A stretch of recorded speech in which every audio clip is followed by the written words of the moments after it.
जैसे समय निकलता चले जाता है, वर्ष निकलते चले जाते हैं, महीने निकलते चले जाते हैं, ऐसे ही हमारे शरीर की 21,600 श्वास प्रतिदिन निकलती चली जा रही।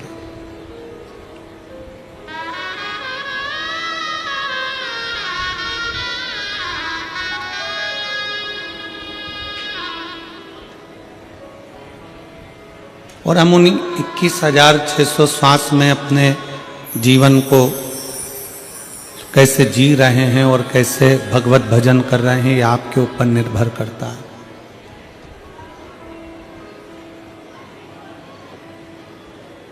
कितना जग तप यज्ञ अनुष्ठान भजन कीर्तन नाम स्मरण कितना किया होगा, बहुत बहुत भगवान से प्रार्थना करी होगी, तब जाकर ये मानव का शरीर मिला।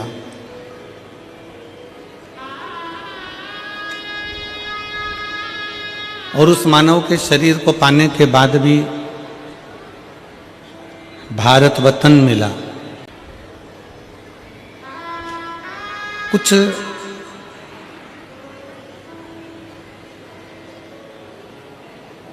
जन्म मनुष्य के ऐसे निकलते चले गए। 83,99,999 योनियां काटते काटते काटते काटते अंतिम योनि मनुष्य की आई।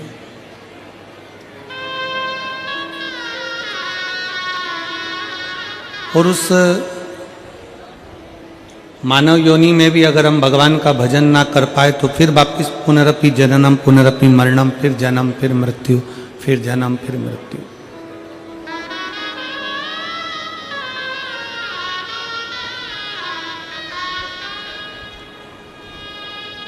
शिव महापुराण की कथा मनुस्मृति का एक संवाद हमारे सामने आता है।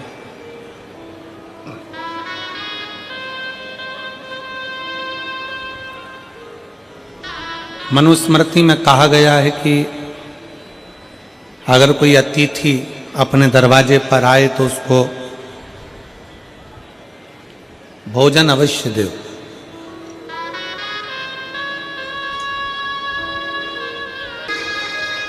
क्योंकि शिव महापुराण की कथा कोई सुनाने वाला नहीं है।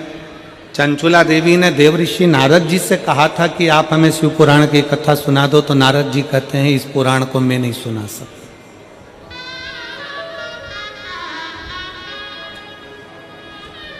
इस पुराण को मैं नहीं सुना सकता, क्योंकि मैं एक जगह पर स्थिर रहकर इस कथा का वाचन नहीं कर सकता, क्योंकि मुझे श्राप लगा। फिर शंकर की कथा कौन बाचेगा? तो कहा भागवत के बाचने वाले हों, राम कथा के बाचने वाले हों, विष्णु पुराण के बाचने वाले हों, सारे पुराणों को बाचने वाले होंगे, पर शंकर की कथा का बाचने वाला कोई दूसरा नहीं हो सकता। वो शंकर का ही कोई कृपा पात्र होगा जो शिव महापुराण की कथा का वाचन करेगा। तो शिव की कृपा से चंचुला देवी को तुमरुका जी मिले।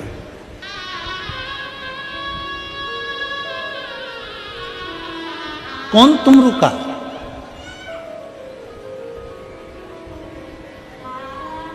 तुमरुका कौन? वो तुमरुका जिसका स्वरूप नारद जी जैसा है और मुख घोड़े का लगा। वो भी करताल बजाता है, वो भी बीणा बजाते हैं। नारद जी एक जगह नहीं टिकते, वो चलते रहते हैं। और तुमरुका जी एक जगह पर रहकर भगवान शंकर की ऐसी भक्ति करते हैं कि मुख में अन्न का दाना नहीं लेते। केवल बेलपत्र के वृक्ष पर कोई जल गिरता है आसमान का, उस जल को मुख में धारण कर लेते हैं। अन्यथा तुमरुका जी भूखे रहकर शंकर की भक्ति में 24 घंटे डूबे रहते हैं।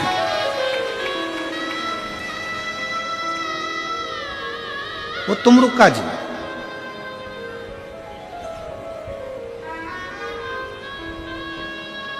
एक बार नारद जी के भांजे से तुमरुका जी की मुलाकात हो गई थी।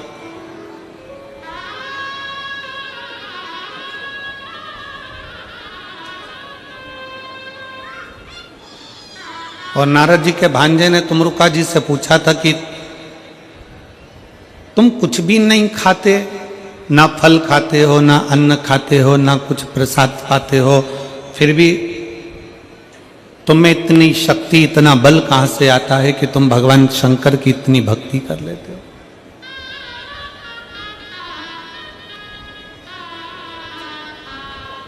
तुमरुका जी ने एक बात कही थी, मैं इस छत्तीसगढ़ की पवित्र भूमि से देश विदेश में बैठे हुए सभी शिव भक्तों को और आस्था चैनल पर सुन रहे सभी शिव भक्तों को और फेसबुक यूट्यूब के जुड़े हुए सभी शंकर के उपासकों को रायपुर की इस पवित्र भूमि से कहना चाहूंगा। तुमरुका जी ने नारद जी के भांजे से एक बात कही थी कि माया का काम है शंकर की भक्ति से दूर करना।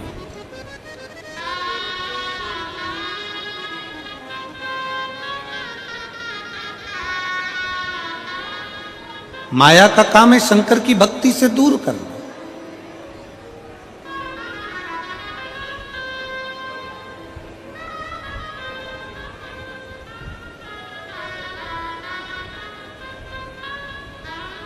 माया का काम है शंकर जी की भक्ति से तुमको दूर कर देना, तुम्हें धन दे देना, वैभव दे देना, सत्ता दे देना, प्रतिष्ठा दे देना, सम्मान दे देना, सब कुछ माया तुमको देगी और भगवान से तुमको दूर कर देगी, भगवान से तुमको दूर करेगा। तुमरुका जी कहते हैं नारद जी के भांजे से कि सुनो, माया दूर करती है, पर शंकर का भक्त अगर माया को भी त्याग दे और माया का त्याग कर कर मतलब माया को भी लांग कर शंकर की भक्ति करता है तो शंकर का फर्ज बन जाता है उसको सब कुछ देने का। ये शिव का फर्ज है।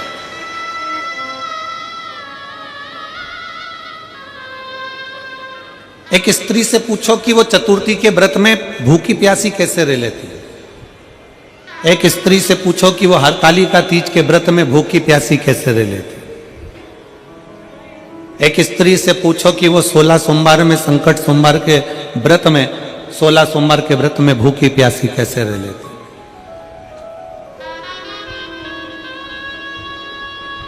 आप उस स्त्री से बात करोगे कि तू हरतालिका तीज का व्रत है, तूने कुछ खाया नहीं, तूने कुछ पिया नहीं, पानी पी नहीं रही है, थूक तक निकल नहीं रही है, ना तू कुछ खा रही ना पी रही, चतुर्थी का व्रत ना तू कुछ खा पी रही, तेरे में शक्ति कहां से आती, तेरे में बल कहां से आता। शिव महापुराण की कथा कहती है कि स्त्री जब शंकर जी का हरतालिका का व्रत करती है, चतुर्थी का व्रत करती है या भगवान का कोई व्रत करती है तो उस स्त्री में मेरा भोलेनाथ इतना बल दे देता है कि वो 4 दिन तक भी भूखी रहकर उस व्रत को धारण कर सकती है।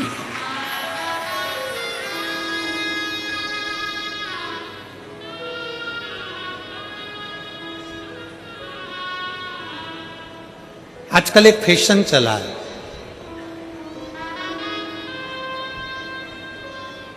वो बड़ा नया फैशन है महाराज। उस फैशन में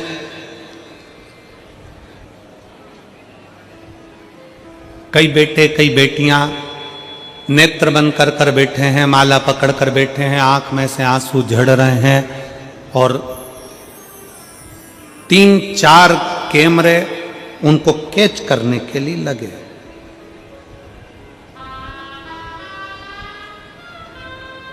आंसू कभी कैमरा देख कर आते हैं क्या? जम के बोलो जरा, आता है? आंसू कब आता है?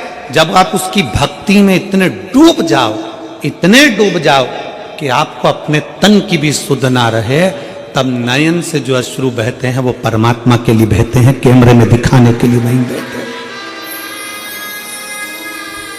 वो कैमरे में दिखाने के लिए आंसू नहीं बहते। आज के जमाने में रील बनाने वाले ऐसे ऐसी रील बनाते हैं कि उसमें आंख में से आंसू बहाते हुए उनके लिए 3-4 कैमरे लगे रहते हैं और वो आंसू ढलकाते रहते हैं और अपनी रील बनाते रहते हैं और उस रील के माध्यम से ये विचार करें कि भगवान मिल जाए। तो मेरा निवेदन है, रील से भगवान नहीं मिलता, ओरिजिनल रोल से परमात्मा मिल जाता है। आपकी असलियत से परमात्मा मिले।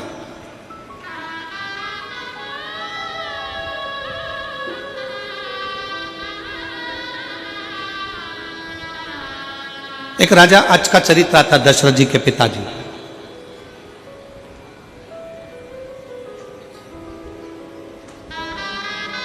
दशरथ जी के पिताजी राजा अज बैठे हुए थे। दोपहर का समय था, वो शिव उपासना में स्नान कर कर बैठ गए। उनकी धर्मपत्नी इंदुमती भी पास में बैठी हुई।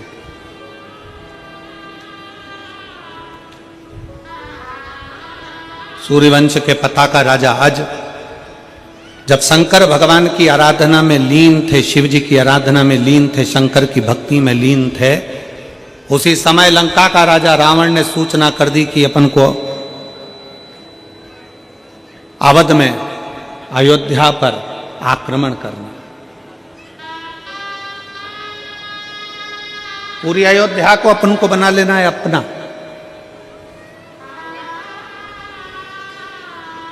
लंका के राजा रावण ने तो लंका के जितने निवासी थे उन्होंने कहा कि वो राजा अज को युद्ध के लिए ललकारेगा कौन?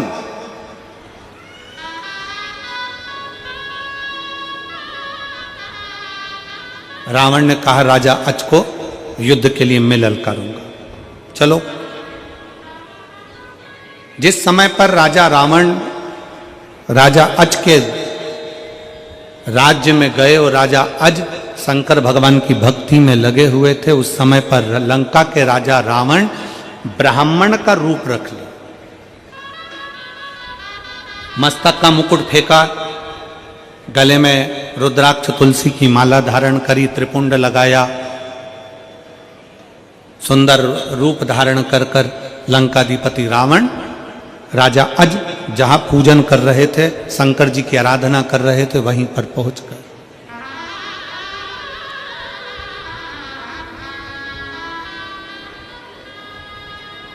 अब जैसे राजा अज के पास में लंका का राजा रावण पीछे जाकर खड़ा हुआ, राजा अज शंकर भगवान की ऐसी भक्ति करते थे कि उस भक्ति में राजा अज कभी दिखावा नहीं करे, उन्होंने शिव को पाया। और मेरा निवेदन है सभी शिव भक्तों से, शंकर जी के सभी श्रोता भाई बहनों से, शंकर की पूजन में, शंकर की कथा में और शंकर की कथा श्रवण करने में, शंकर के पशुपति व्रत करने में, शंकर के 16 सोमवार व्रत करने में, शंकर के सोमवार व्रत करने में, शंकर भगवान के पशुपति व्रत करने में, चाहे शिवरात्रि का व्रत करने में, सोमवार अष्टमी का व्रत करने में, प्रदोष व्रत करने में, मेरा सभी श्रोता भाई बहनों से निवेदन है, शंकर को एक लोटा जल चढ़ाने में कभी दिखावा मत करो, दिल से बाबा का भजन करो, तो बाबा भी दिल से झोली भरना प्रारंभ कर दे।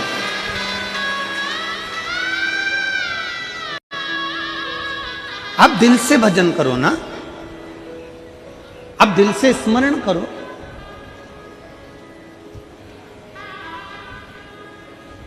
और फिर निवेदन है जो पहले कहा था आज फिर कहते हैं, ढोंग की जिंदगी जीने से अच्छा है कि ढंग की जिंदगी जियो। जिस दिन ढंग की जिंदगी जियोगे उस दिन शंकर तुम्हारा हो गया और तुम शिव के हो। शिव तुम्हारा और तुम शिव के। लंकाधिपति रावण पीछे खड़ा था, ब्राह्मण के कपड़े पहना था, ब्राह्मण का स्वरूप बनाया हुआ था और पूजन में राजा अज लगे हुए थे। राजा अज जब पूजन में लगे हुए थे तभी उसी समय पर राजा अज ने शिव जी का चढ़ाया हुआ जल हाथ में झेल लिया।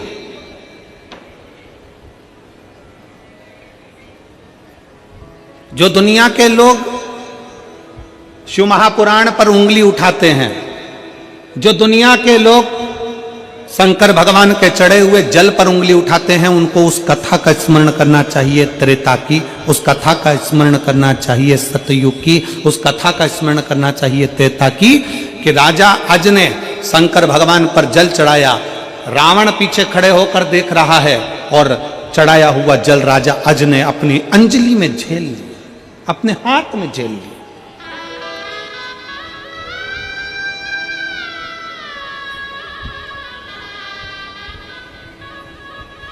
उस जल को लेकर राजा अज ने वो जल पश्चिम में फेंक दिया, पश्चिम दिशा में फेंका, बैठे बैठे पश्चिम दिशा में फेंक दिया।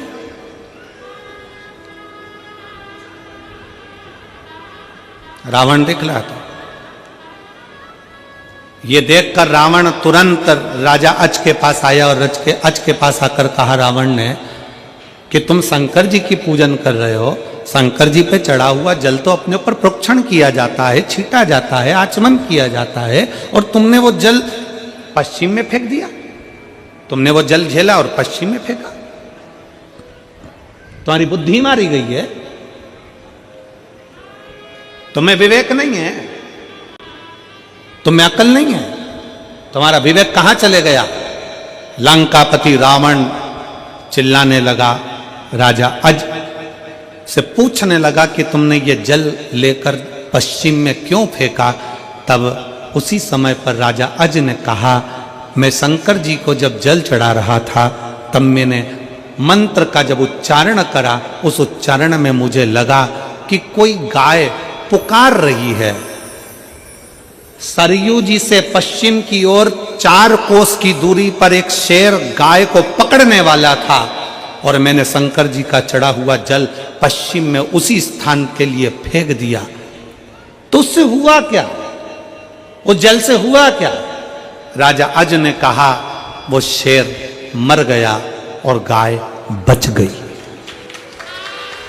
शेर मर गया, गाय बच गई, ये हो सकता है क्या। शंकर पर चढ़ा हुआ जल अगर फेंका गया, पश्चिम की ओर डाला गया और तुमने जो अंदाजा कर कर डाला गया, क्या उससे गाय बच गई और शेर मर गया। हो ही नहीं सकता।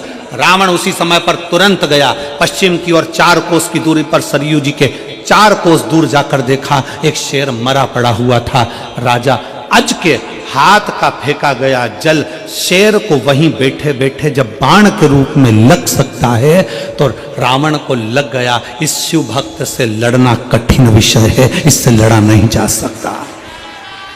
इस शंकर के भक्त से लड़ना कठिन विषय है, शंकर का भक्त से लड़ा नहीं जा सकता। रावण अपनी सेना वापस लिया और लंका में चले गया। शिव महापुराण की कथा कहती है, जो शंकर के जल का विरोध करते हैं कि शिव जी का जल क्यों पी रहे हो, शंकर पर चढ़ा बेलपत्र क्यों खा रहे हो, शंकर के जल का आचमन क्यों कर रहे हो, उनसे निवेदन है एक बार त्रेता की कथा का स्मरण करिएगा कि जरा सा शंकर का चढ़ा हुआ जल केवल पश्चिम में डाला गया और वो बाण बनकर शेर को मार सकता है। तो याद रखना कि शंकर का चढ़ा हुआ जल आपके भी दुश्मनों का संहार कर सकता है। शिव पर चढ़ा गया जल आपके भी दुश्मनों का संहार कर सकता है। सारी समस्या का हल एक लोटा जल।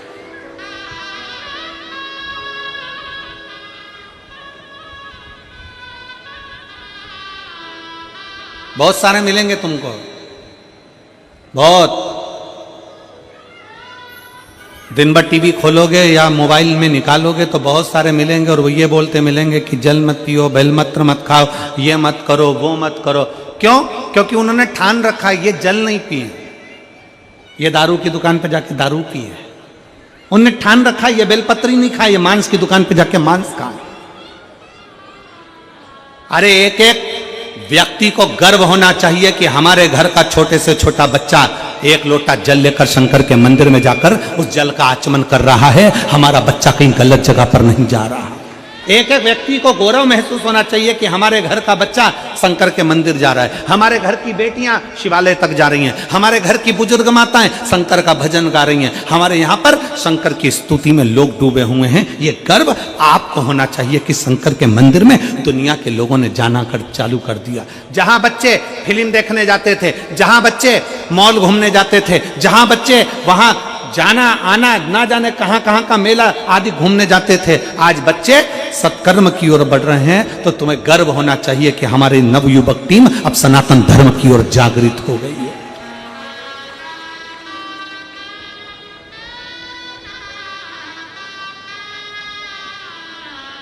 सनातन धर्म की ओर जागृत है। शिव पर चढ़ा जल हमारा बदल देता है कल। शंकर का चढ़ाया जल खाली नहीं जाता, वो कहीं ना कहीं हमारे जीवन में एक ना एक फल अवश्य प्रदान करता है। शिव महापुराण की कथा कहती है, राजा अज से जाकर पूछा जाए कि शंकर का चढ़ा हुआ जल मात्र छोड़ देने से लंकापति रावण अपनी सेना वापस ले जाता है। शिव महापुराण की कथा कहती है, शंकर पर चढ़ा हुआ जल अगर अपने घर के दरवाजे पर भी छिटा जाए, शंकर का चढ़ा हुआ जल अपने ऊपर भी प्रोक्षण किया जाए, शंकर का चढ़ा जल अपने घर में भी छिटा जाए, तो वो इतना फल प्रदान करता है कि जीव को उसके मार्ग पहुंचा कर ही रहता है। वो शिव तत्व है। अकाल मृत्यु वो मरे जो काम करे चंडाल का, काल उसका क्या बिगाड़े जो भक्त हो महाकाल का। जो शिव की आराधना में लगाओ, शंकर की उपासना में लगाओ, शिव भक्ति में लगा हुआ हो, शिव स्मरण में लगाओ, उसको क्या सोचो।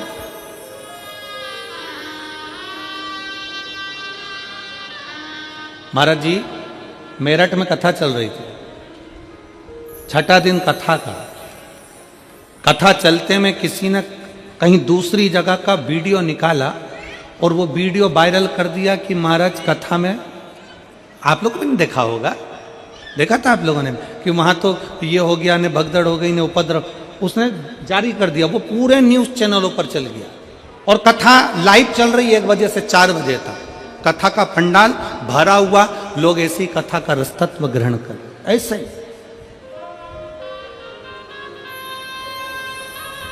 कईयों ने पूछा गुरुजी आपको कुछ मालूम पड़ा? हमने कहा हम तो कथा में लगे हुए थे, 4 बजे कथा छूटी, अपनी गाड़ी में बैठे अपने कमरे में चले गए।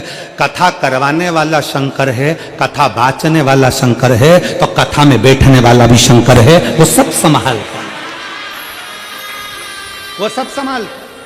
और यही विश्वास है सनातन धर्म का, यही भरोसा है सनातन धर्म का।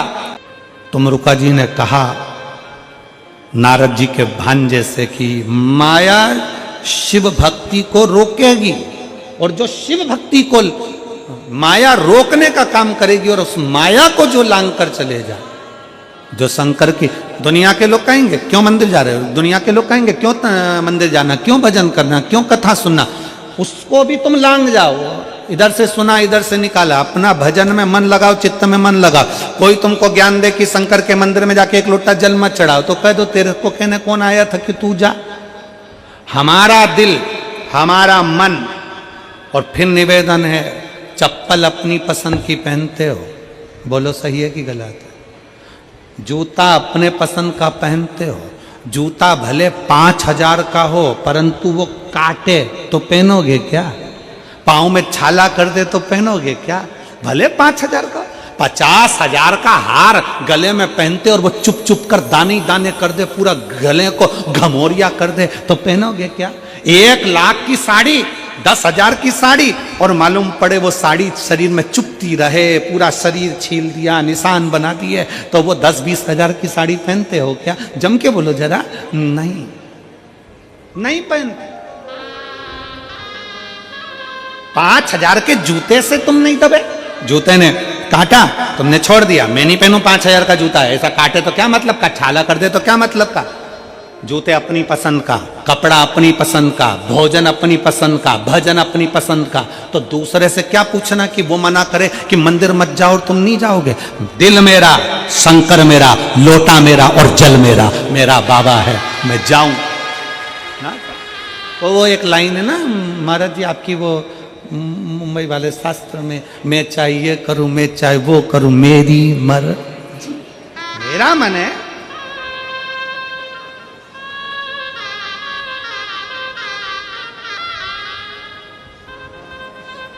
कल एक पत्र था, अब इतने सारे पत्रों में वो ढूंढना पड़ेगा। सविता बेटी का वो पत्र था, नाम तो उस बेटी का स्मरण में है, सविता नाम था। उसने लिखा, मैं 11th क्लास में पहुंची, मेरा मन मेथ लेने का, और मेरे परिवार के लोग कहने लगे तेरे से नहीं बनेगा। मेरी मौसी की लड़कियों ने मुझसे कहा कि तू एक काम कर, साइंस ले ले, होम साइंस। मेरे मामा के बच्चों ने कहा कि तू ये ले ले। और गुरुजी, मैंने अपनी मौसी की लड़की के कहने पर होम साइंस ले लिया। अब मेरा उसमें मन नहीं लग रहा। अब तुम बताओ कि मैं कौन सा सब्जेक्ट लूं। अब गुरुजी का तो एक ही सब्जेक्ट है, शिव महापुराण। मैं कौन सा सब्जेक्ट लूं? मेरा उस बेटी से निवेदन है, और घर में रहने वाली उस बेटी की मां से निवेदन है, उसके पिता से निवेदन है, बेटी तुम्हारी है, जन्म तुमने दिया है, पाला तुमने है, बड़ा तुमने करा है, एजुकेशन का खर्चा तुम उठा रहे हो, कपड़ों का खर्चा तुम उठा रहे हो। बेटी को गोदी में लेकर तुमने रखा, रात रात भर जागी है, टीका लगा तो उसको पकड़कर तुमने रखा। बड़ा तुमने करा। जब बड़ा तुमने करा, पढ़ाया तुमने, एजुकेशन का खर्चा तुम कर रहे हो, शादी का खर्चा तुम करोगे, उसकी पढ़ाई का खर्चा तुम कर रहे हो, तो दुनिया वालों से क्यों पूछते हो कि बेटी के लिए करना क्या है? अपना दिल करे वो करो।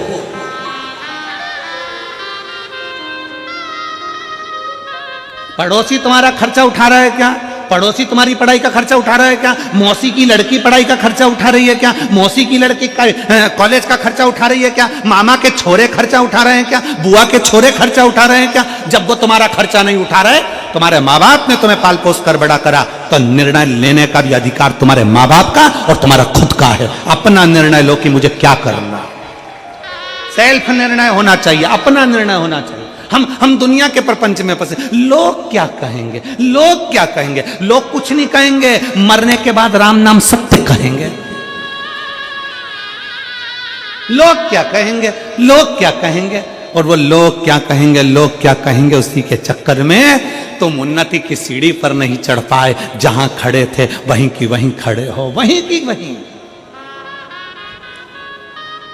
यहां 2-2, 3-3 विधायक बैठे हुए हैं, महापौर बैठे हुए हैं, और मैं एक बात कहना चाहूंगा, इनसे भी पूछना, जब ये विधायक का चुनाव लड़े होंगे, कई लोगों ने कहा होगा सामने वाला ऐसा ने, वो ऐसा ने, वो वैसा। भाई इनने कह सोच लिया, ठान लिया, मेहनत अपनी है, लगन अपनी है, कर्म अपना है, और अपन ने अच्छा करा होगा तो दुनिया अपना साथ देगी। आपकी लगनता से आप आगे बढ़ते हो, कोई दुनिया को लगनता का भाव होता है। जब आप ही अपने अंदर से टूट गए, आप ही अपने विचार में टूट गए, आप लोग अपने अंदर से टूट गए, नहीं मैं मेथ नहीं लूंगी। एक पत्र है, पढ़ लो।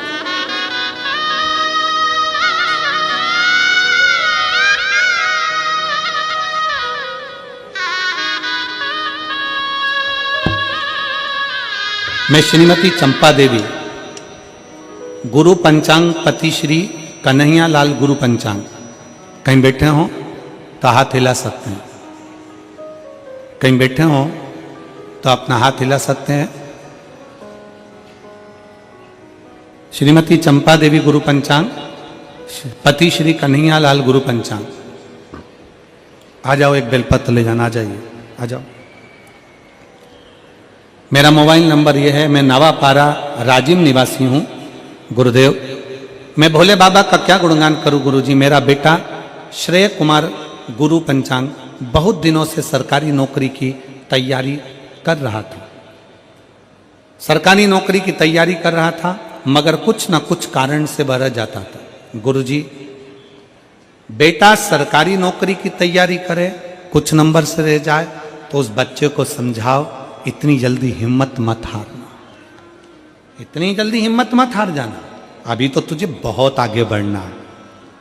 इतनी जल्दी रोता है, इतनी जल्दी हिम्मत हार जाता है। गुरुजी, आपके बताए उपाय के अनुसार मेरा बेटा 1 लोटा जल चढ़ाना शुरू किया, तब से मेरे बाबा देवादिदेव महादेव ने 1 नहीं 2-2 सरकारी नौकरी मेरे बेटे की झोली में डाल दी। आज मैं बाबा को धन्यवाद देने के लिए यहाँ आई हूँ कि आज मेरा बेटा छत्तीसगढ़ पुलिस विभाग में सब इंस्पेक्टर के पद पर नियुक्त हो गया। मैं बाबा को यहाँ धन्यवाद देने के लिए आई। गुरुदेव, आज मैं व्यासपीठ को प्रणाम करती हूँ, राजीव लोचन भगवान के चरणों को प्रणाम करती हूँ, कुबेरेश्वर महादेव को प्रणाम करती हूँ और इस शिव महापुराण को प्रणाम करती हूँ जो हमारे बच्चों को पढ़ने का बल देती है, विद्या का बल देती है और मेहनत करने की जागरूकता देती है। मैं बाबा को यहाँ प्रणाम करती हूँ और यजमान परिवार को भी साधुवाद देती हूँ। एक शिव भक्ति, मेहनत आप कर रहे हो। एक और पत्र ध्यान दीजिए। मेरा नाम दलेश्वरी शिवनंदन साहू, मैं रीवा पार छत्तीसगढ़ की निवासी हूँ। रीवा पार छत्तीसगढ़ की निवासी हूँ। मेरा मोबाइल नंबर ये है, कहीं बैठी हो तो हाथ हिला सकती हैं। मेरा नाम दलेश्वरी शिवनंदन साहू, मैं रीवा पार छत्तीसगढ़ की निवासी हूँ। मेरा मोबाइल नंबर ये है, कहीं बैठी हो तो हाथ हिला सकती हैं। मैं बाबा का क्या गुणगान करूं गुरुदेव। मेरा बड़ा बेटा फौज की तैयारी कर रहा था, परंतु गुरुदेव वह किसी न किसी कारण से फेल हो जाता था। उसने 2021-22 में एसएससी की परीक्षा दिया। सब चीज होने के बाद भी वह फाइनल लिस्ट से बाहर हो गया। फिर बोला कि अब तैयारी नहीं करूंगा माँ। गुरुदेव, हम आपकी कथा पहले से ही सुनते आ रहे हैं। मैंने अपने बेटे को बताया कि रोज शिव मंदिर जाकर जल चढ़ाया कर और हो सके तो पशुपतिनाथ का व्रत भी कर ले। मेरा बेटा रोज मंदिर जाना चालू करा। हम माँ और बेटे मिलकर पशुपति व्रत किए, फिर अपने खूब मेहनत करी। मेरे बेटे ने इतनी मेहनत करी, आप जैसा कहते हो मेहनत का कि अपनी मेहनत को 4 गुना बढ़ाओ, वैसे मेरे बेटे ने मेहनत करी। आपने टीवी पर जो भी उपाय बताए हमने वो किया। कुबेरेश्वर धाम भी गए। गुरुदेव, जब हम दोनों का व्रत पूर्ण होने वाला था, मेरे बेटे ने 3 बार और मैंने 5 बार पशुपतिनाथ का व्रत पूरा किया। हमारा व्रत पूरा होने के कुछ ही दिन बाद मेरे बेटे का फाइनल रिजल्ट आया और आज मेरा बेटा CRPF में सिलेक्ट हो गया, जिसका जॉब लग गया। रायपुर पंडाल में ही मेरा बेटा ड्यूटी दे रहा है।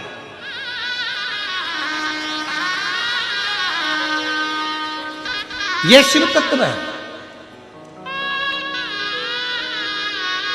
एक लाइन अच्छी लिखी है, गुनगुना लेते हैं। और मेरे भोले तेरी नौकरी सबसे बढ़िया है, सबसे भोले बाबा तेरी नौकरी सबसे बढ़िया है, सबसे जब से तेरा गुलाम हो गया, तब से मेरा दीना हो गया। जब से तेरा गुलाम हो गया, तब से मेरा दीना हो गया। वरना औकात क्या थी मेरी, वरना औकात क्या थी मेरी। सबसे बढ़िया है, सबसे करीब भोले बाबा तेरी नौकरी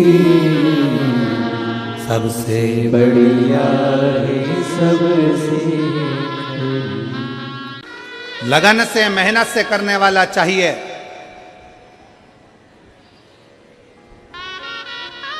कोई दूसरा नहीं था, कोई दूसरा नहीं।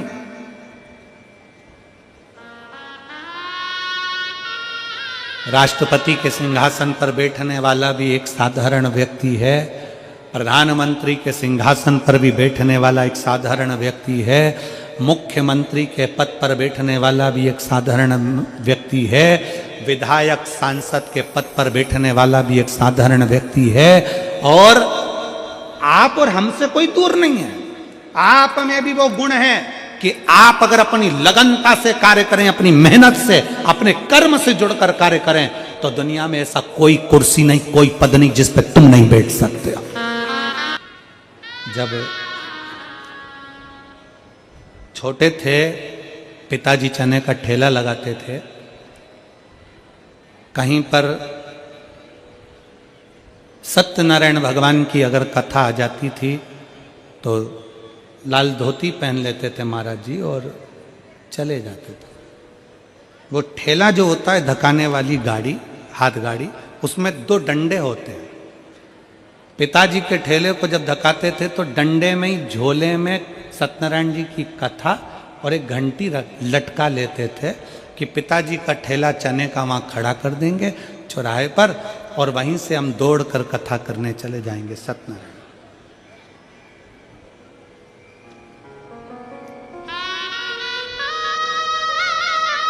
कई लोग कहते थे लाल धोती पहन ली, कोई कहता सफेद धोती पहन ली, कोई कहता ऐसा पहन लिया, कोई कहता वैसा पहन लिया।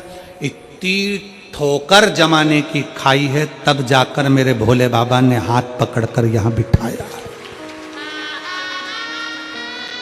इसलिए हिम्मत मत हारना। ये कथा किसी दूसरे की नहीं, मेरे शंकर की कथा है। और शंकर कहते कभी हिम्मत मत हारो। जहर सामने आया, उस जहर को भी पचाने का बल तुम में होना चाहिए, तो समझो कि तुम शंकर के भक्त हो। कौन देवता? 33 कोटि देवताओं में किसकी सामर्थ्यता थी कि जहर पचा जाते? अमृत पचाना सरल है, जहर पचाना कठिन है। पर मेरे शंकर तो जहर पचाने वाले देव हैं। अपने बच्चों से कहते हैं, शिव भक्तों से मेरा शंकर कहता है, तुम डरना मती, तुम मेरी भक्ति करते हो तो मैं जहर पचाने का दम रखता हूं, तो दुनिया की बातें पचाने का तुम भी दम रखो और आगे बढ़ते चलो। सामर्थ्यता अपनी रखिए।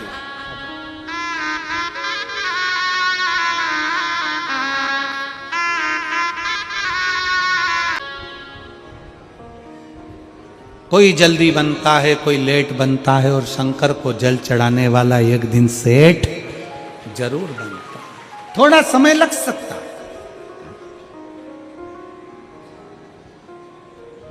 मेरे भोलेनाथ, मेरे शंकर जी कहते हैं कि मैं विष पचाने की सामर्थ्यता रखता हूं, तो तुम मेरी आराधना करते हो। सामर्थ्यता रखो अपनी भी। कोई ने कुछ कहा, गुस्सा आ गया, कोई ने कुछ बोला, क्रोध आ गया, किसी ने कुछ बोला, क्रोध आ गया, तुरंत नहीं, संयम इंद्रियों का,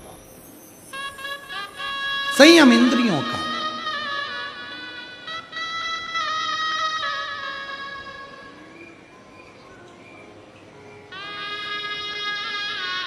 और जब अपने भीतर का संयम होता है तो उस संयम का फल हमें मिलता जरूर। अपने भीतर का, अपनी इंद्रियों का जब संयम होता है तो उसका फल मिलता जरूर।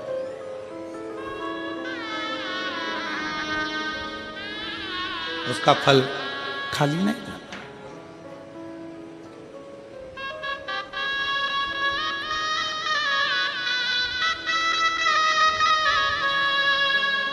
और महाराज, संसार में जन्म लेने वाले प्रत्येक मनुष्य को एक बल देकर जन्म दिया।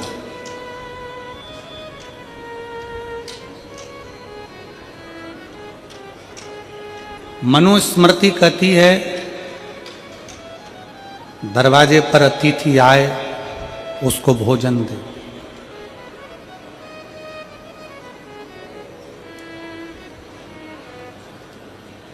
अगर भोजन नहीं दे सकते हो तो पानी दो। पानी नहीं दे सकते हो तो बैठने का आसन दो।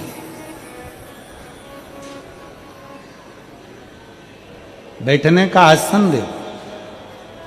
आसन नहीं दे पाओ तो मनुस्मृति कहती है कि अपनी मीठी वाणी दो।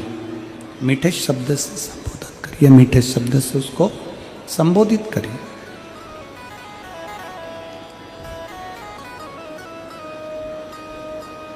भोजन नहीं दे सकते, पानी दीजिए। पानी नहीं दे सकते, आसन दीजिए। आसन नहीं दे सकते, मीठी वाणी बोल लीजिए। दरवाजे पर कोई अतिथि आए, अगर ये भी नहीं कर सकते तो अपने चेहरे की थोड़ी सी स्माइल, थोड़ी सी मुस्कुराहट किसी को दे दीजिए, उसमें भी उसका सम्मान है, उसमें भी उसका आदर।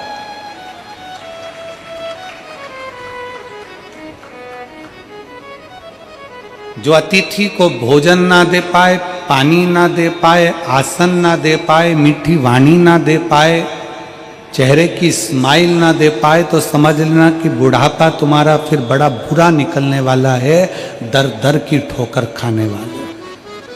अपने बुढ़ापे को सुधारना है तो सम्मान देना प्रारंभ।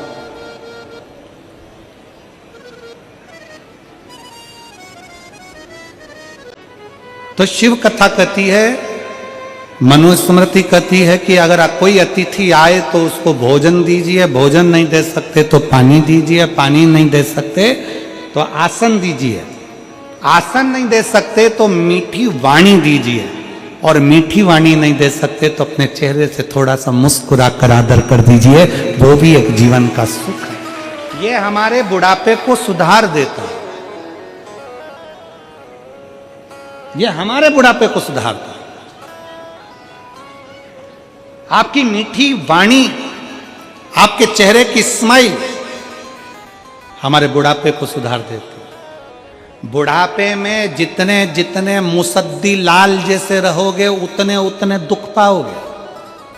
मुसद्दी लाल कैसा होता है कि कितनी भी घर में खुशी हो, कितना भी अच्छा काम हो, वो तो बढ़िया अपने सिर पे पल्लू मल्लू लेके ऐसी बैठ जाए जैसे अबई जा रही है। बच्चे कोई कार्यक्रम कर रहे हैं, बच्चों का घर में जन्मदिन हो रहा है, घर में कोई फंक्शन हो रहा है, घर में बुजुर्ग, घर में बूढ़े व्यक्ति को बड़ी प्रसन्नता होना चाहिए, मेरे घर में बाबा की बड़ी कृपा है जो इतने लोगों के चरण पड़ रहे हैं, इतने लोग मेरे घर में आकर मुंह झूठा कर रहे हैं, इतने लोग आए हैं, ये प्रसन्नता होना चाहिए।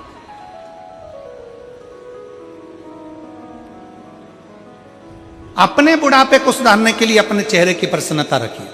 हम देखते हैं यहाँ पर कई माताएं, कई भाई लोग, कई बच्चे लोग टॉफी बांट रहे हैं, कोई बिस्कुट बांट रहा है, कोई खिचड़ी बांट रहा है, कोई रोटी बांट रहा है, कोई पूड़ी बांट रहा है, कोई सब्जी बांट रहा है, कोई पोहा बांट रहा है, कोई चावल बांट रहा है। हमने देखा उनके चेहरे की प्रसन्नता इतनी होती है क्योंकि उनको लगता है कि ये सब जो आए हैं ये साधारण नहीं है। जितने शिव भक्त शिव महापुराण कथा सुनने के लिए आते हैं ये शंकर के भक्त नहीं है, शंकर का एक स्वरूप है जिनकी सेवा करने का मौका आप और हमको मिलता है, तो उनकी प्रसन्नता होती है। एक पत्र है,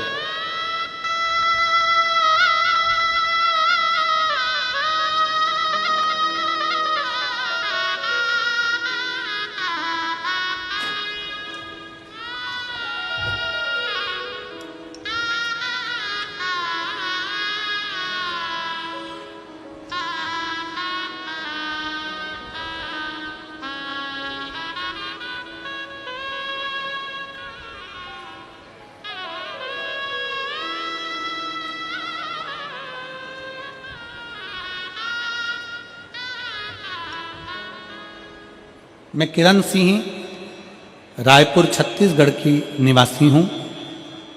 कहीं बैठी हो? मैं किरण सिंह रायपुर छत्तीसगढ़ की निवासी हूँ। कहीं बैठी हो तो हाथ हिला सकती हैं।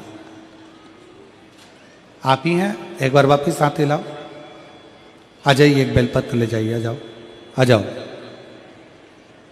मैं किरण सिंह रायपुर छत्तीसगढ़ की निवासी हूँ। मुझे 2020 में कैंसर जैसी भयानक बीमारी का पता चला। महाराज जी, मैं घबरा गई। तभी मेरे एक रिश्तेदार ने शिव महापुराण की कथा के बारे में बताया। पंडित जी, मैं 2020 से जो तकलीफ भोग रही थी, 2022 में कथा में मन लगाना प्रारंभ करा, कथा में चित्त लगाती, कथा को श्रवण करती और बाबा की एक लोटा जल शंकर को चढ़ाकर उस जल का पान करते। कथा के पंडाल में पहुंचकर बाबा से विनती करती, गुरुजी, डॉक्टर जो दवाई देते उस दवाई को खाती, चेकअप भी कराती रहती, पर डॉक्टर ने कह दिया था कि यह कैंसर कभी समाप्त नहीं होता। पर मेरा विश्वास था, मैंने सुना था मेरे रिश्तेदारों से कि कथा का 7 पंडाल बैठकर अगर कथा सुनी जाती है, या घर का कोई व्यक्ति अगर पंडाल में बैठकर कथा सुनता है तो बाबा सुनता जरूर है। मैंने भी अपने 7 पंडाल में बैठकर कथा सुनी और 5 पंडाल में विनती करी, बाबा मेरी कैंसर से मुक्ति करो, मेरा कैंसर रोग समाप्त करो। गुरुदेव, मैं बाबा को आज धन्यवाद देने के लिए आई हूं कि मैं कैंसर मुक्त हूं, और बाबा को मैं धन्यवाद देने के लिए आई हूं कि मैं हर महीने चेकअप करवाने के लिए अस्पताल में जाती हूं और चेकअप करवाती हूं और डॉक्टर कहता है कि अब तुम्हें कैंसर नहीं है। मैं बाबा को यहां प्रणाम करने के लिए आई, मैं शिव को नमन करने के लिए। एक विश्वास, शरीर को चलाने के लिए श्वास की जरूरत होती है और शंकर को रिझाने के लिए विश्वास की जरूरत है। विश्वास है तो शिव है, और विश्वास नहीं तो शिव। विश्वास है तो भगवान शंकर हैं, विश्वास है तो शिव है, और विश्वास नहीं तो शिव भी नहीं है। और आप सबसे निवेदन है, जितने शिव महापुराण की कथा को श्रवण करने के लिए आए हैं, जितने भगवान शंकर की कथा को श्रवण करने के लिए बैठे हुए हैं, आप सबसे निवेदन है, अगर कथा को सुन रहे हो, शिव महापुराण के कथा के पंडाल में पहुंचे हो, लाखों की संख्या में आप कथा सुनने के लिए अगर यहाँ पहुंचे हो, तो इतना विश्वास अपने अंदर रखना कि मैं कथा सुनने के लिए अगर बैठी हूं तो मेरा भोलेनाथ मुझे यहां से खाली नहीं भेजेगा, मेरी झोली भर कर जरूर भेजेगा। ये निश्चित, मेरा शिव मुझे झोली भर कर भेजेगा, और खाली ना जाता कोई दर से तुम्हारे, खाली ना जाता कोई दर से तुम्हारे, मैं भी खड़ी हूँ नदी बाहे पसारे, अपने हृदय से लगा लो जा रहा हो, उठा शिव से करी प्रार्थना। शरीर को चलाने के लिए श्वास चाहिए और शंकर को रिझाने के लिए, जम के बोलो जरा, विश्वास चाहिए।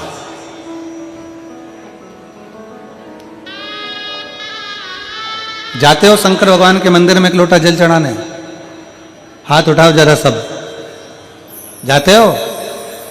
रख लो। विश्वास से जाते हो ना, दिखावे से तो नहीं जाते। अंदर भीतर विश्वास होना चाहिए कि मैं अपने बाप से मिलने के लिए जा रही हूं, मैं अपने पिता से मिलने के लिए जा रही हूं, और मेरा पिता सुनेगा और मेरा दुख काट दे। ये विश्वास, ये भरोसा।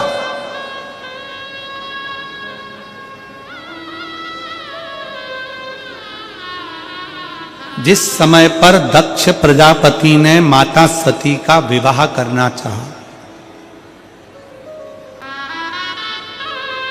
भरोसा, एक भरोसा, एक माँ ने लिखा है, एक भरोसा।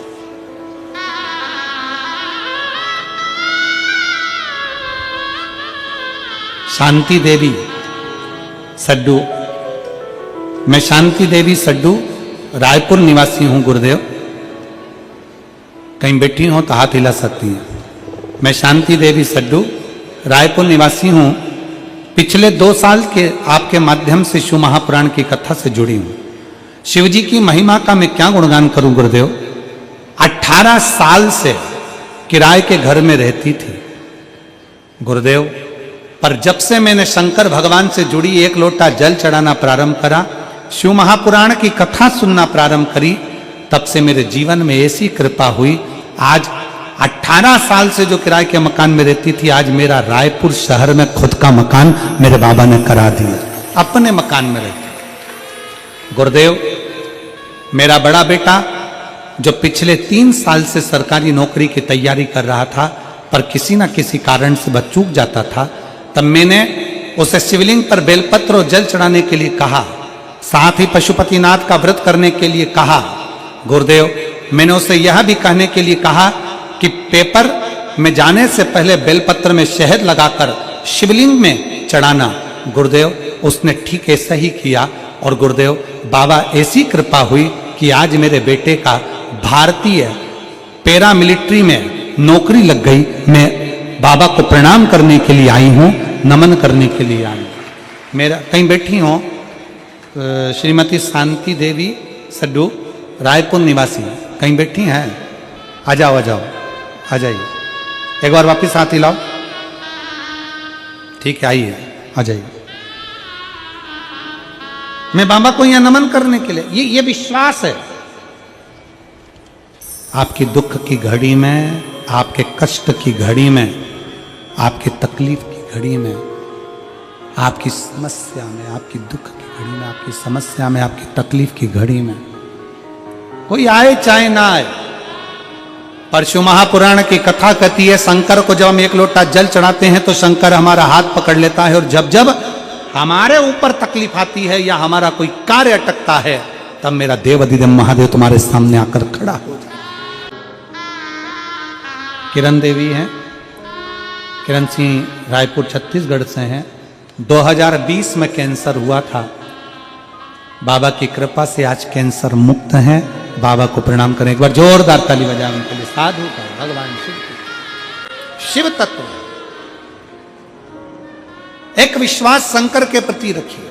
जल चढ़ाते समय, शंकर को रिझाते समय, शंकर भगवान को एक लोटा जल समर्पित करते समय, एक बेलपत्र चढ़ाते समय, शिव महापुराण की कथा श्रवण करते समय, शंकर की स्तुति करते समय, शंकर से बोलते समय, जब आप और हम पंडाल में बैठकर श्री शिवाय नमस्तुभ्यम कहते हैं और श्री शिवाय नमस्तुभ्यम कहने के बाद बाबा को पुकारते हैं, तब दिल से उसको कहा करो कि बाबा मेरा ये दुख मिटा दे। तब उससे कहो।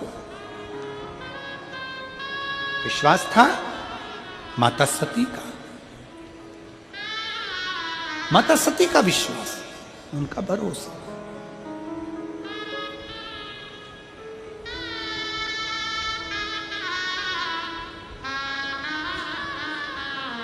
और सती माता का विश्वास इतना प्रबल था, माता सती का भरोसा इतना प्रबल था। दक्ष प्रजापति ने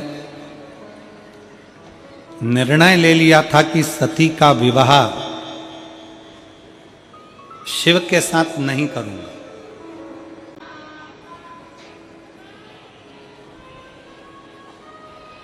पर माता सती के भीतर की लगन, माता सती के भीतर का विश्वास,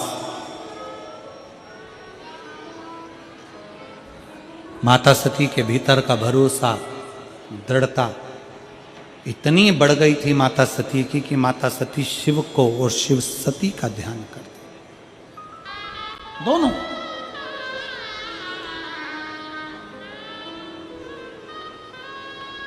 और क्या करा दक्ष प्रजापति ने?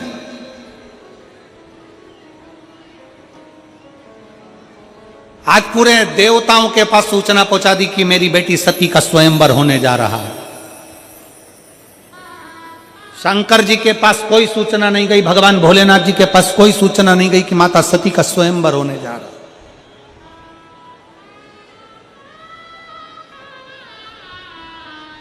शंकर भगवान की एक पाषाण की मूर्ति बनवाई दक्ष प्रजापति ने और दरवाजे पर उसको अगवानी के लिए लगा दी। अगवानी के लिए सारे देवता देख रहे, आश्चर्य में पड़ गए। सारे देवताओं ने विचार करा, ये क्या कर रहा है? दक्ष प्रजापति की बुद्धि फिर गई क्या? त्रिलोकी का नाथ, त्रिकालदर्शी, त्रिपुंडधारी, त्रिनेत्रधारी, त्रिशूलधारी, उसको उसकी मूर्ति बनाकर दरवाजे पर खड़ी कर दी। दरवाजे पर बहुत ध्यान दीजिएगा, एक अपने स्मरण में लेकर आइएगा।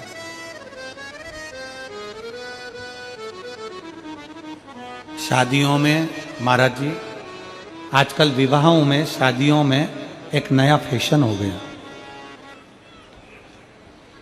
मैं संपूर्ण भारतवासियों से और संपूर्ण देशवासियों से, छत्तीसगढ़ में रहने वाले सभी सनातनियों से और सारे भारत में रहने वाले सनातनियों से निवेदन करना चाहूंगा। आजकल एक शादी में एक फैशन हो गया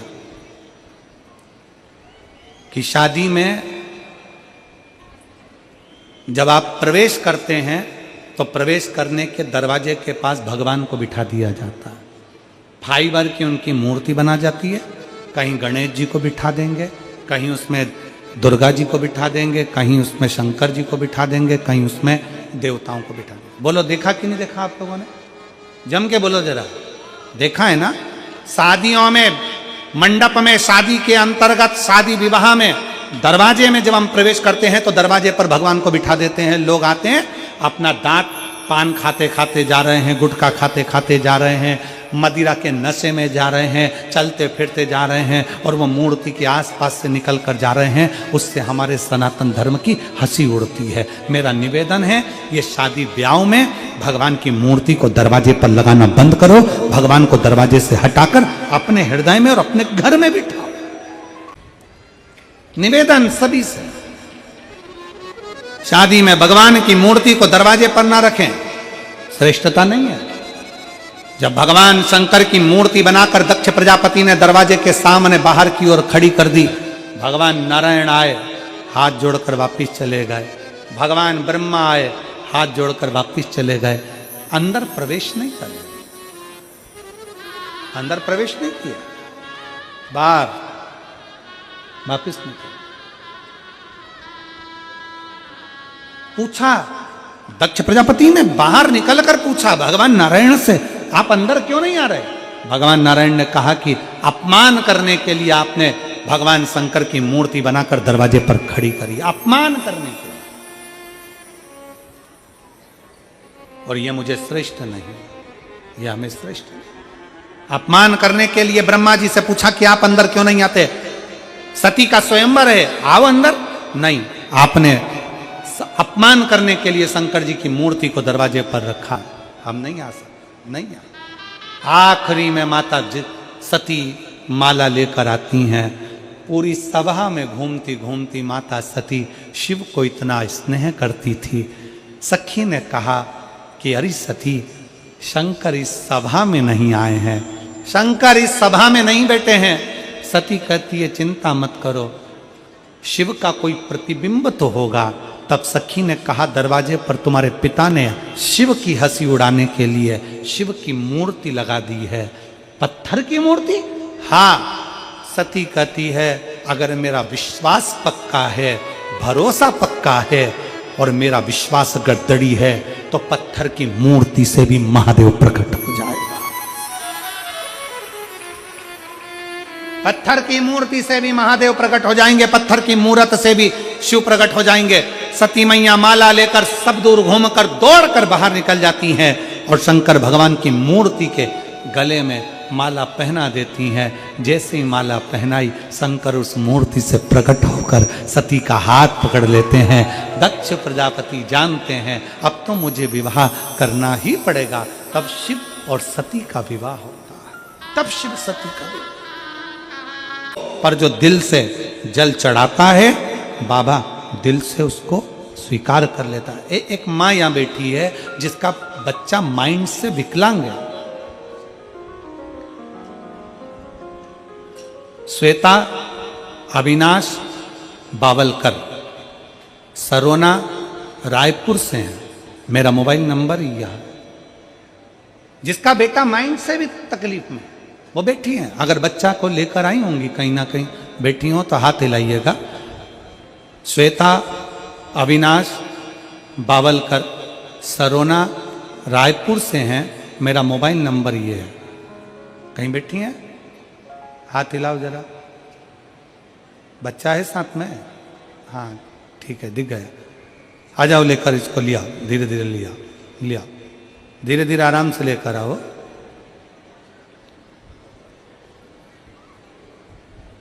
एक कार्यकर्ता से निवेदन है, उस बच्चे को गोदी में ले लो, उसको थोड़ा हेल्प करो।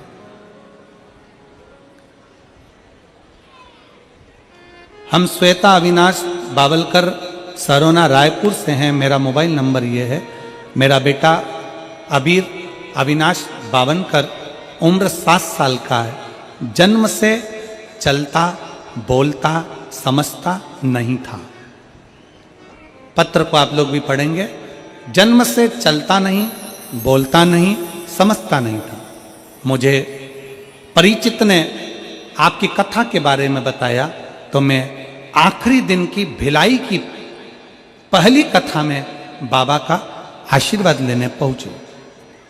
मेरे पति मेरी जिद पे कथा में ले आए।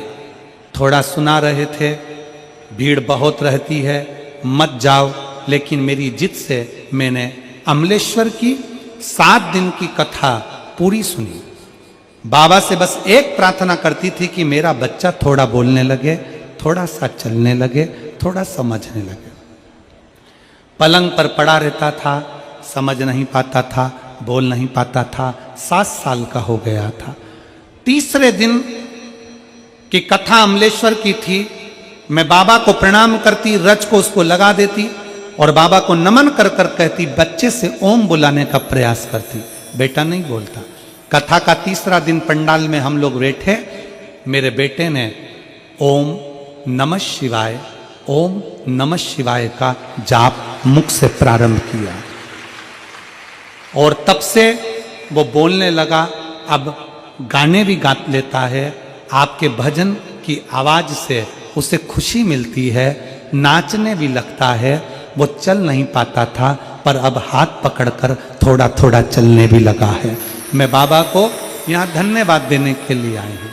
एक लाइन उन्होंने लिखी है, गुरुजी, ना जाने कितनी माँओं का विश्वास आपने शंकर से जोड़ दिया है। शायद हमारी जीवन की खुशियाँ आपने इस शिव पुराण के माध्यम से दे दी है। शिव तत्व है,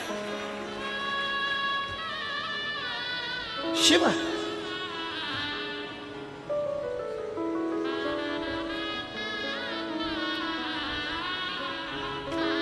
इसमें सियोर वाले महाराज ने कुछ नहीं करा। आप सियोर वाले महाराज को धन्यवाद ना दीजिए। इसमें धन्यवाद है मेरी जीजियों को, मेरे जीजाओं को, मेरी बेटियों को, बेटाओं को, जिन्होंने शंकर जी की कथा पर विश्वास किया है। आ जाओ।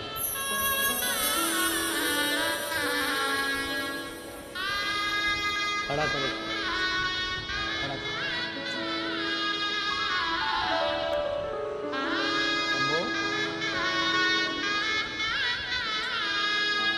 ये खड़ा भी नहीं हो सकता था, केवल पलंग पर पड़ा रहता था, समझ भी नहीं पाता था, बोल भी नहीं पाता था और चल भी नहीं पाता था। आज खड़ा हुआ दिख रहा है और बोलने में भी उसकी वाणी कुछ मात्रा में आई है।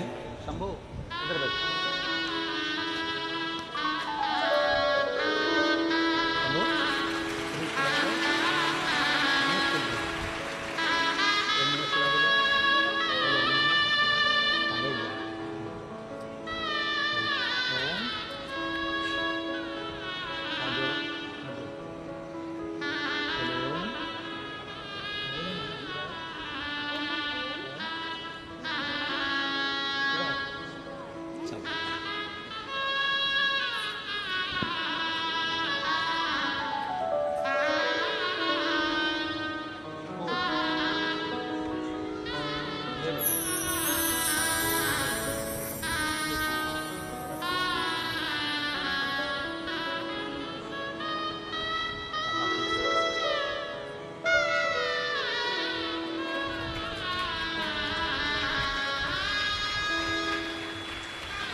और रिश्ता तेरा मेरा सबसे प्यारा, रिश्ता तेरा मेरा सबसे प्यारा, तू मेरा बाबा मैं हूँ तेरा लाला, मैं हूँ तेरा लाला। दीदी बोल रही हैं मेरे 3 पशुपति व्रत हो गए। ये पलंग पर जब पड़ा रहता था ना, बैठ भी नहीं पाता था।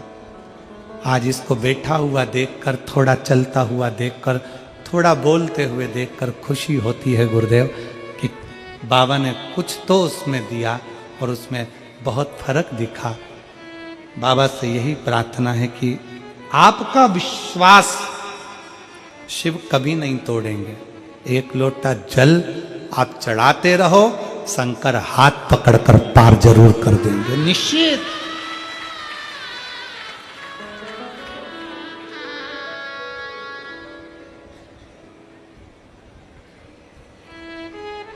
आप उसके आश्रित हो। हम दुनिया के आश्रित होते हैं, हम दुनिया के सहारे जीने का प्रयास करते हैं। वो बैठा है ना, वो मेरा रिश्तेदार मेरा का साथ दे देगा, मेरा नातेदार मेरा साथ दे देगा, मेरा कुटुंब भी मेरा साथ दे देगा। कौन किसका साथ देता है?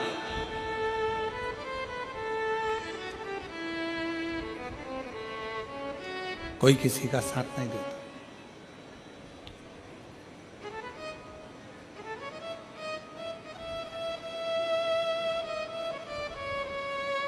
केवल साथ देता है तो एक देवाधिदेव महा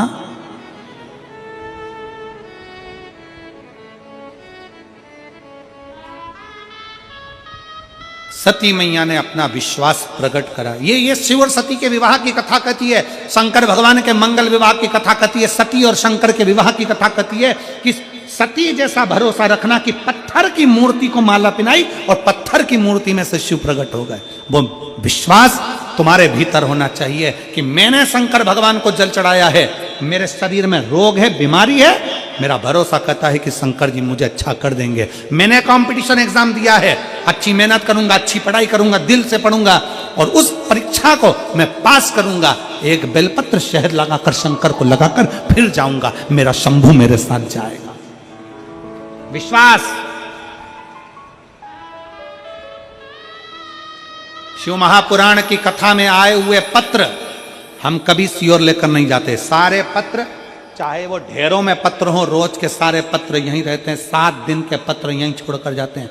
एक एक पत्र में मोबाइल नंबर रहता है, एक एक पत्र में मोबाइल नंबर रहता है, उसका एड्रेस रहता है, उसका पता रहता है। कभी जिसके मन में संशय हो, कभी उसके दरवाजे पर जाकर पूछना कि श्री शिवाय नमस्तुभ्यम ने एक लोटे जल ने उसको कौन कौन सी खुशियां प्रदान कर दी है, कौन सी खुशी, कौन सा बल उसको दिया। और तुम सोचो नाते रिश्ते कुटुंब कबीले साथ दे जाए, बड़ा मुश्किल है महाराज। एक राजा का लड़का, उसके 3 मित्र थे, 24 घंटा साथ रहने वाला, 8 घंटा साथ रहने वाला और कभी कभी मिलने वाले। राजा के लड़के के 3 मित्र थे, 24 घंटा साथ नहीं छोड़ते ऐसे राजा के लड़के के मित्र थे, 8 घंटा साथ ना छोड़े ऐसे राजा के लड़के के मित्र थे, कभी कभी मिलने वाले राजा के लड़के के मित्र थे। एक दिन रानी ने राजा से कह दिया, स्वामी बेटा बड़ा हो गया, उसको सिंहासन पर बिठा दो, राज तिलक कर दो, अपन चले वन में भजन करेंगे। राजा ने रानी से कहा, तुम चुप रहो, अभी मैं बेटे का सिंहासन पर राज तिलक नहीं कर सकता, अभी मैं राज तिलक नहीं कर सकता। क्यों नहीं कर सकते? क्योंकि बेटे के 3 मित्र हैं, 24 घंटे साथ रहने वाला मित्र उसके साथ रहता है, 24 घंटा उसका मित्र साथ रहकर खूब खाता खूब रहता, 1 मिनट के लिए नहीं छोड़ता। 8 घंटे साथ रहने वाला मित्र 1 मिनट के लिए नहीं छोड़ता। कभी कभी मिलने वाला तो कभी कभी का ही साथी है। मैं मेरे बेटे का भी राज तिलक नहीं करूंगा, परखूंगा। क्या परखोगे? राजा ने अपने नगर में सूचना कर दी, मैं अपने बेटे को अपने राजघराने से निकाल रहा हूं, उस पर मेरी प्रॉपर्टी का कोई हक नहीं है, आज से ये मेरा बेटा नहीं है, इसको मैं निकाल रहा हूं। और सुनो, नगर में रहने वाले सब कान खोलकर सुन लो, जो मेरे बेटे को रखेगा, जो मेरे बेटे का साथ देगा, उसको मृत्यु दंड दूंगा।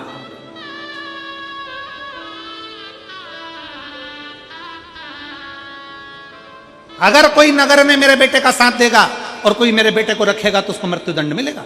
सूचना मिली, राजा का लड़का रोते रोते मां के पास गया, मेरे पिताजी ने निर्णय लेकर मुझे घर से निकाल दिया और सूचना करवा दी कोई मत रखो। कहां जाऊंगा?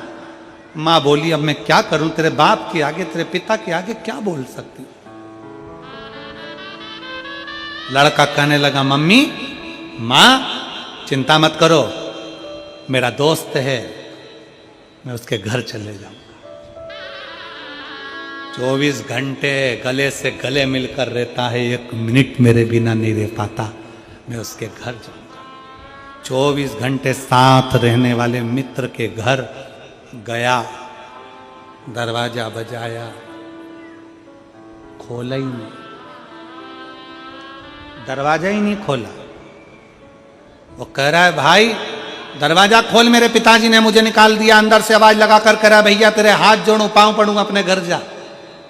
मैं दरवाजा नहीं खोलता, मुझे मरना थोड़ी ना है, तेरे पिताजी मुझे मृत्यु दंड दे देंगे, मुझे नहीं मरना। दरवाजा खोला ही नहीं। 24 घंटा साथ रहने वाले दरवाजे से ही भगा दिया। राजा का लड़का रोने लगा। अब कौन साथ देगा? 24 घंटा जिसको मैं इतना खिलाता था, साथ रखता था, साथ खाते पीते घूमते फिरते, मोटरसाइकिल पे बाइक पे भुड़ भुड़ करके घुमा करते, और मोबाइल साथ में लिया, घड़ी साथ में ली, कपड़े साथ में लिए, मॉल साथ में घूमे, बाजार साथ में गए, खाया पिया, एंजॉय साथ में करा, और उसने साथ नहीं दिया। तो विचार करा, एक वो 8 घंटे साथ रहता था बेचारा, 8 घंटे मिलता था, समय कम देता था, पर बैठता था साथ में। उसके पास जाता हूं, उसके दरवाजे पर गया, घंटी बजाई, आवाज लगाई, मित्र मित्र। उसने दरवाजा खोला, अंदर बुलाया, पानी पिलाया। क्या बात है भाई? मेरे पिताजी ने मुझे निकाल दिया। हाँ, मुझे सूचना मिली थी कि अगर कोई तेरा साथ देगा, तुझे अपने घर में रखेगा या तेरा साथ देगा तो उसको मृत्यु दंड तेरे पिता देंगे। उसने कहा पानी पी ले, भोजन कर ले, चाय पी ले, पर तेरे हाथ जोड़ता हूं, मैं अपने घर में तुझे नहीं रख सकता, नहीं, क्योंकि रखूंगा और तेरा बाप मुझे मार डालेगा, तेरा पिता मुझे मार देगा। मैं हाथ जोड़ता हूं तेरे, तू चले। खाना खिलाया, पानी पिलाया, चाय पिलाई, हाथ जोड़कर घर से बाहर निकल दिया। 24 घंटे साथ रहने वाले ने साथ नहीं दिया, 8 घंटे साथ रहने वाले ने साथ नहीं दिया। तब कभी कभी मिलने वाला, इसको याद आया कि एक मेरा मित्र है, वो बहुत सालों में मिलता है, कभी कभी मिलता है, साल में 1 2 बार 3 बार 4 बार मिलता है, उसके पास जाओ। कभी कभी मिलने वाले के पास गया, मित्र मित्र मित्र। कभी कभी मिलने वाले मित्र ने दूर से देखा, इधर आ, जल्दी आ, गले से लगा लिया। मित्र, मेरे पिताजी ने कहा है अगर मुझे कोई रखेगा, मेरा साथ देगा तो उसको मृत्यु दंड मिलेगा। कभी कभी मिलने वाले मित्र ने कह दिया कोई फिक्र नहीं, मरना ही तो है, तेरे पिताजी मार डालेंगे, तू तो चल मेरे घर, आराम से खाएंगे पिएंगे, ऐश करेंगे, एंजॉय करेंगे, चल। तुझे डर नहीं लग रहा? अरे काय का डर, चल मेरे घर। कभी कभी मिलने वाला मित्र अपने घर पर लेकर गया, खिलाया पिलाया। 3 महीने हो गए, राजा को सूचना मिल गई कि एक मित्र ऐसा है 4 महीना 5 महीना से साथ रख रहा है। राजा ने अपने दूतों को भेजा, उसके मित्र को बंदी बनवाया, राजा के लड़के को बुलाया, मित्र को बंदी बनाकर सामने ले जाकर खड़ा करा, और मित्र को खड़ा करते ही राजा ने अपना सिंहासन छोड़ा, अपने लड़के को सिंहासन पर बिठाया, राज तिलक कर दिया, और जो मित्र था कभी कभी वाला, उसको राजा ने अपना महामंत्री बना दिया, महामंत्री बना दिया। ये केवल कहानी राजा और रानी की नहीं है, ये केवल कहानी एक संसारिक भोग और विलास की नहीं है, ये कहानी है आप और हमारी। 24 घंटे साथ रहने वाला ये शरीर है जिस पे तुम लाखों रुपए खर्च करते हो।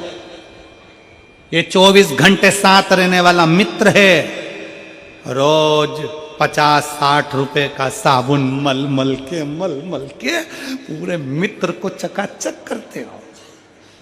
24 घंटे साथ रहने वाले मित्र के लिए तुम लाखों रुपए खर्च कर देते हो, अच्छा कपड़ा, अच्छी fashion, denting painting, beauty parlour, सब। 24 घंटे साथ रहने वाले मित्र के ऊपर लाखों रुपए खर्च कर देते हो, और जब अंतिम क्षण आता है, प्राण छूटने का समय आता है, सबसे पहले ये 24 घंटे वाला मित्र साथ छोड़ देता है। मर गए, शरीर छूट गया।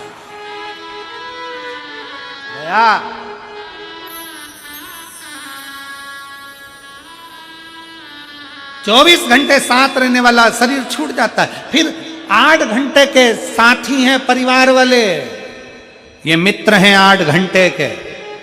8 घंटे से ज्यादा का रिश्तेदारी नहीं है तुम्हारी परिवार से। रात को मरोगे, 2 घंटा दमदारी से अच्छे से रो लेंगे। कितने घंटे?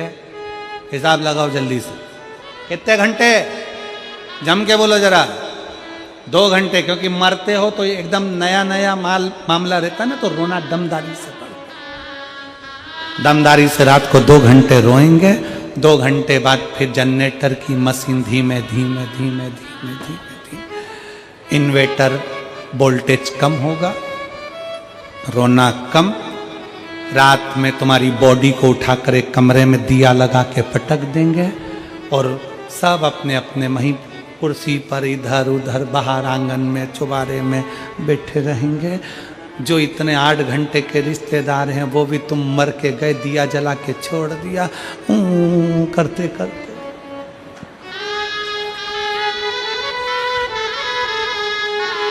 दो घंटे जब रोए, सवेरे हो गई, रिश्तेदार आना चालू हो गए।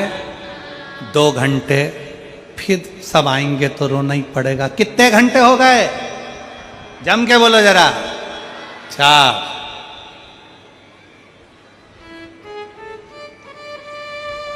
2 घंटे तक बहुएं चली जाएंगी, सब अंदर जाके पोया समोसा खाएंगी, फिर वापिस आके रोने बैठ जाएंगे।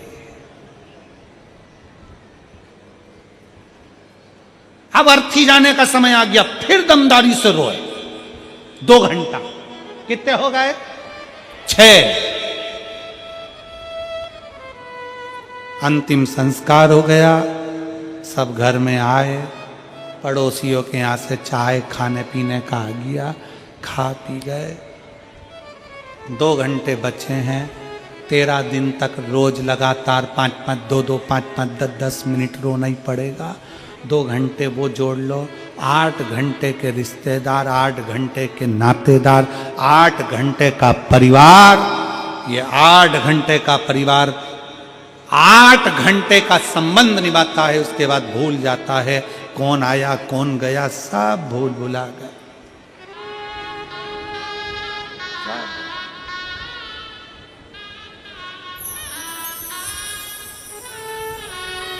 फिर कभी कभी मिलने वाला एक मित्र और है जो कभी कभी मिलता है। वो कौन सा मित्र है? वो कभी कभी मिलने वाला है सद्गुरु। वो कभी कभी मिलने वाली है शिव महापुराण की कथा। गुरु जो कभी कभी मिलता है और कभी कभी मिलता है तो भी कह देता है घबराने की जरूरत नहीं है। शिव महापुराण छाती ठोक कर कहती है कि चिंता करने की जरूरत नहीं है, काल भी आएगा तो महाकाल सामने खड़ा हो जाएगा। क्यों चिंता करते, क्यों टेंशन, क्यों चिंता? वो है, वो बैठा है, क्यों चिंता कर? और तेरा जादू ना चलेगा मेरे भोले बाबा, तेरा। सती माता का विश्वास दृढ़ हुआ तो पाषाण की मूर्ति भी परमात्मा प्रकट हो जाता। सती मैया कुंभज बाबा के घर में कुटिया में कथा श्रवण करने के लिए गई, चित्त नहीं रमा।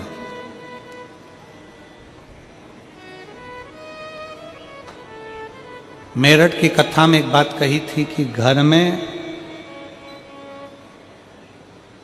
कार वाली बहू नहीं, संस्कार वाली बहू लाओ।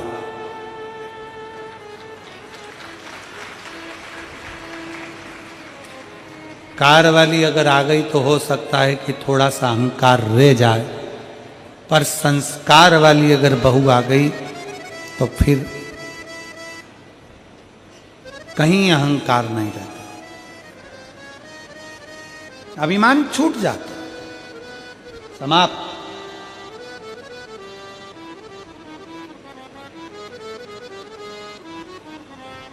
हो सकता है थोड़ा अभिमान आ जाए सम्मुख में, पर वो अभिमान छूट जाता। शिव पुराण कह रही है,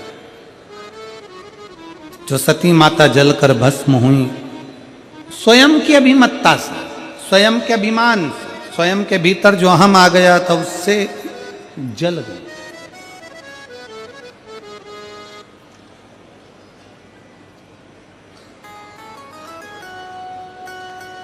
तीन होते हैं, अभिमानी,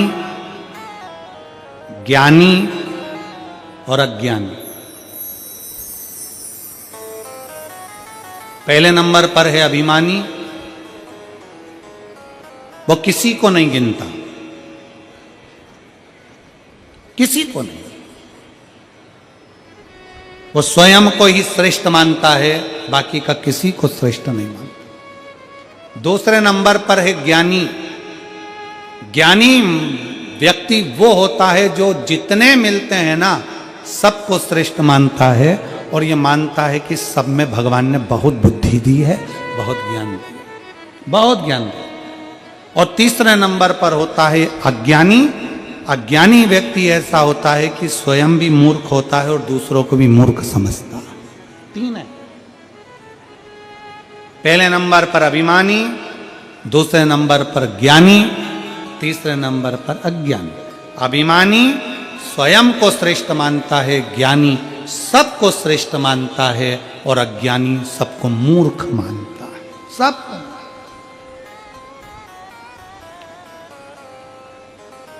आपको, अगर आप खुद अच्छे लग रहे हो, आपको केवल आपका ही काम अच्छा लग रहा है कि मेरे सिवाय कोई नहीं कर सकता, जो मैं कर सकता हूं वो कोई नहीं कर सकता, तो ये तुम्हारी समझ लेना कि इसमें अभिमत्ता है, इसमें अभिमान है। और आपको लगे कि सब भगवान शंकर के हैं, शिव के पुत्र हैं, शंकर की औलाद हैं, शंकर की संतान है, सब शिव के रूप में है, समझ लेना कि आप ज्ञानी हो। और मालूम पड़े सब में कोई ना कोई बुराई नजर आ रही है, हर एक व्यक्ति बुरा नजर आ रहा है, समझ लेना हमारे भीतर अज्ञानता समा गई, हमें कुछ अच्छा लग नहीं रहा। अभी मत, सती मैया जलकर भस्म हुई, दक्ष प्रजापति की सभा यज्ञ पूरा विध्वंस कर दिया। शीश कटकर यज्ञ में गिर गया तो बकरे का मुख लगाया। बकरे का मुख लगाने का कारण क्या था? क्योंकि दक्ष प्रजापति के भीतर इतना अभिमान था, हर बात में दक्ष प्रजापति मेरा मेरा मेरा मेरा करते थे, तो उनको बकरे का मुख लगाया गया, जिससे अब तुम मैं करते रहो, मैं। महाराज आगे वर्णन आया, सती मैया पार्वती माता के रूप में विख्यात हो गई। हिमालय राज के घर में उनका जन्म हो गया। हिमालय राज की नगरी में देव ऋषि नारद ने आकर उनका भाग्य बता दिया, उनका भाग्य बता।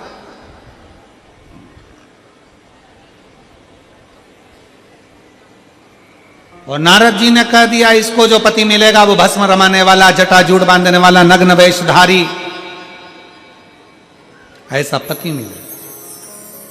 पर नारद जी ने एक बात बहुत अच्छी बताई कि अगर पार्वती शंकर के शिवलिंग का पूजन करेगी, पार्वती अगर शंकर के शिवलिंग की आराधना करेगी, तो ये पक्का है कि ललाट पर लिखा हुआ भी टल जाएगा और मेरा भोलेनाथ उसका हाथ पकड़कर आगे